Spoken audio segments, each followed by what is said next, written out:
guys, just wanted to show you all the Taro root and how well it's doing. It's well, it's not very surprising in terms of how big it is, because it actually gets bigger than this apparently. My buddy from Haiti lives down the road, and he's telling me about all the stories of the Taro root where he's from and how large it is and how they use it for umbrellas and things when it's storming.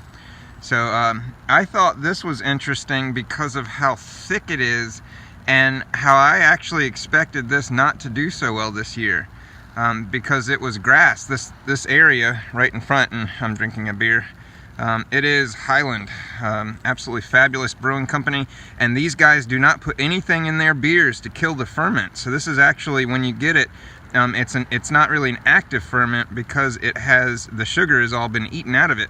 According to the company, you know, they put a specific amount of sugar and yeast in, and that is pretty much how it works. They eat all the sugars, and then when they're done, they just kind of sit there dormant, and I guess some of them die, you know, as it sits on the shelf and whatnot. But I was really interested because these sulfites they put in a lot of wine and beer to kill the ferment so it maintains shelf life is really bad for us.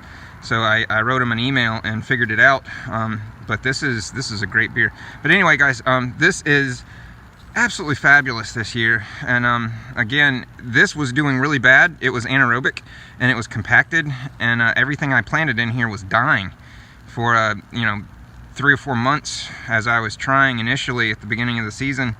And what I did was take a garden fork and just aerate it. You can see some of the videos I've got on aerating garden soil. And man, I'm gonna tell you, it makes a huge difference. Now, everything I'm planting in here now is growing. I don't know if you guys can see in the video here, but I'm gonna try to show you. But these are peanuts that are growing, and there's also daikon radish that's growing here. Lots of clover mixed in.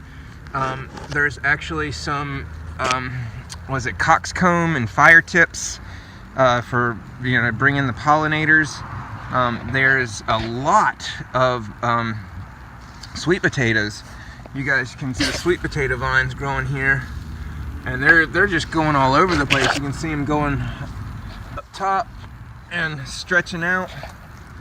I mean, there's just sweet potato vines everywhere. There's some coxcomb over there too. But I mean, literally, it's just growing crazy, man. This is so successful. I'm so excited. And again, it's just organics.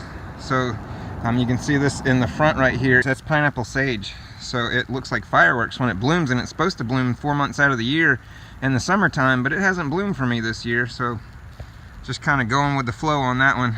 But guys, this is outstanding in terms of just not doing anything. I've watered the lawn maybe, I think in July, 4 or 5 times, you know, but it's rained since then, so I haven't really touched it. But everything is growing great.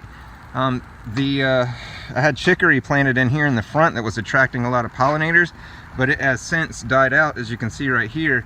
And the tomatoes, I mean, there's lots of tomatoes on this vine, but this whole area has just been taken over by tomatoes now, and it's just one plant. But man, this one plant is just going crazy, and you don't see tomatoes in the center so much because this is the where the vine originated from.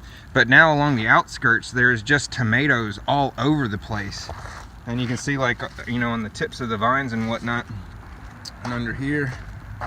I mean, it's like now it's just kind of on the outskirts of the vine. But man, I'm gonna tell you, this thing has produced, I'd say we were getting tomatoes maybe 10 a day for a couple weeks. Very exciting, guys.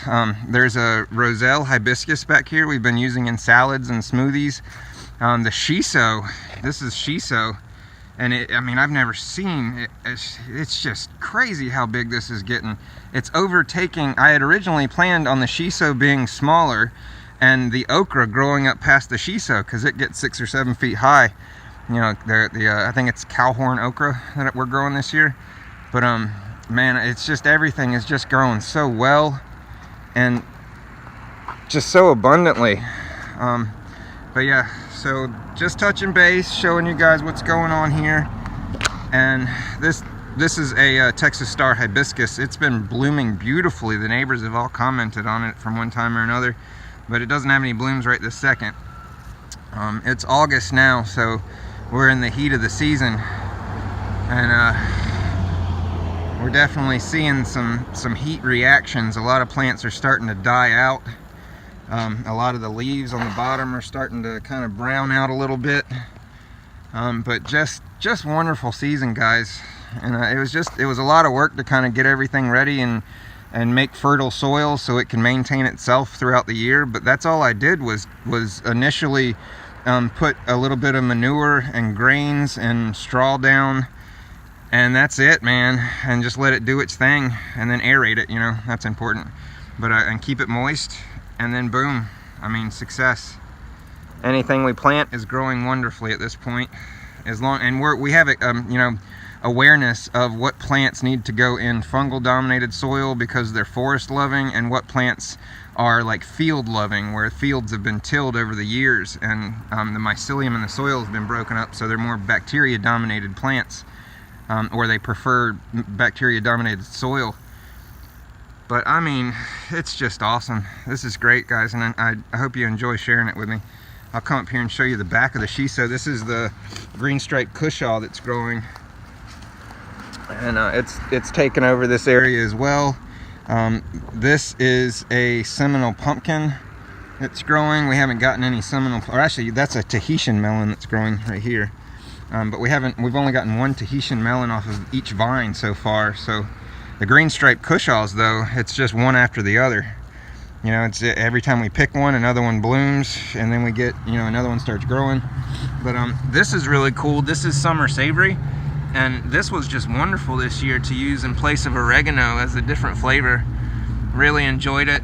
All the carrot greens have been awesome. The okra, I got a pocket full of okra.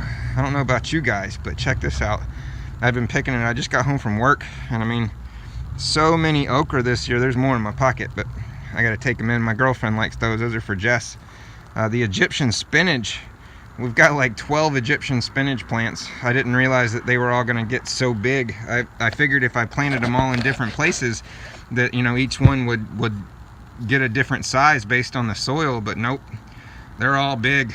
Egyptian spinach apparently grows incredibly large, and so this is mid-season, and it's got a couple more months to go. And the one that's in the back, we've been picking from, and we did learn that the more you pick from it, the bigger it grows, the more bushy it gets. So that was kind of cool. We'll remember that next season. Our kale bed has been overtaken by this is passion flower vine. So we use the maypops for kombucha. But you can see it's taken, the vine has taken over this. It's taken over my oleander. This is the same vine. It's up here. It's taken over this crepe myrtle. This crepe myrtle usually gets bushy and huge, but the vine has just taken it over and suppressed it. So in a way that's good, because we don't really care about the floral so much. We want plants that will actually produce for us. But yeah, so this is normally a bed full of, you know, whatever we plant. We're trying to make it a polyculture bed as much as possible. But this year we haven't been able to really get into it. And I did plant a bunch of stuff. You can see there's like the Egyptian spinach, of course, is growing and doing well. There's some chicory in here, some carrots. But in general, this bed has not done that well, which is interesting because last year we put cow manure in it, and some mushroom compost that I bought at Home Depot before I learned about what mushroom compost really is. And man, it's not doing so well. Last season it did great, but this season not so much.